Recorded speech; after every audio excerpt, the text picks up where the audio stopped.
আসসালামু আলাইকুম ভিউয়ার্স, আশা করি সবাই ভালো আছেন। আমি আলহামদুলিল্লাহ ভালো আছি। তো দেখেন, আমার সামনে দেখতে পারতেছেন একটা চার্জারটা হলো 60 ভোল্টের। তো 60 ভোল্টের চার্জারটার কি সমস্যা এটা আজকে তুলে ধরবো আপনাদের সাথে। কি ঝামেলা হয়েছে এটা তুলে ধরবো। তবে আপনারাও আমাকে কমেন্টে জানাবেন আসলে আমার ধারণার সাথে আপনাদের চিন্তা এক হয় কিনা, বা আমার চিন্তাটাই ভুল। অবশ্যই আমার সাথে শেয়ার করবেন, আমি আপনাদের সাথে শেয়ার করলাম। তো আসেন দেখি কি সমস্যা। ফিউজ কিন্তু আমি শর্ট করে দিছি। আগে একটু চেষ্টা করছি, পরে বিষয়টা আমি যখন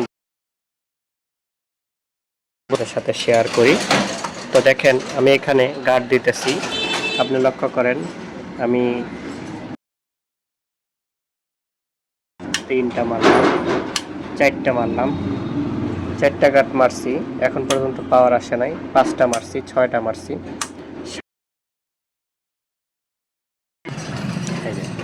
7টা গার্ড মারার পরে পাওয়ার আসছে। তো সিরিজ লাইন দিয়ে চেক করছি যে 7 নম্বরে আসলে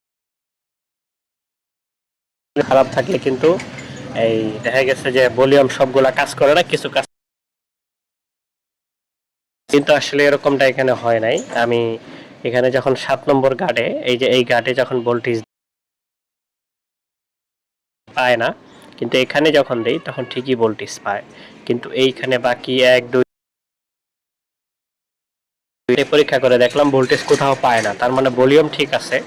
মানে এখানে দেখতে পারতেছেন কিছু জায়গায় কিন্তু রিফারিং করার জায়গায় কয়েল শর্ট হয়ে গেছে। আমরা যে লুপের তারগুলা তুলি, যে কোনো কারণে কোন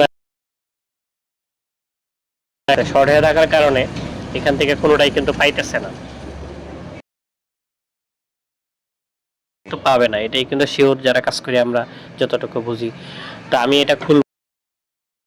তো যারা এই ধরনের কাজ করবেন তারা একটু সাবধানে কাজ করবেন। এখানে কিন্তু তাতাল মারাটা ঠিক হয় নাই, মানে তাতাল কিন্তু মারে নাই বললেই চলবে, কারণ এখানে তাতাল মারা উচিত ছিল। এটা প্লাস দিয়ে পেঁচায় দেওয়া হয়েছে।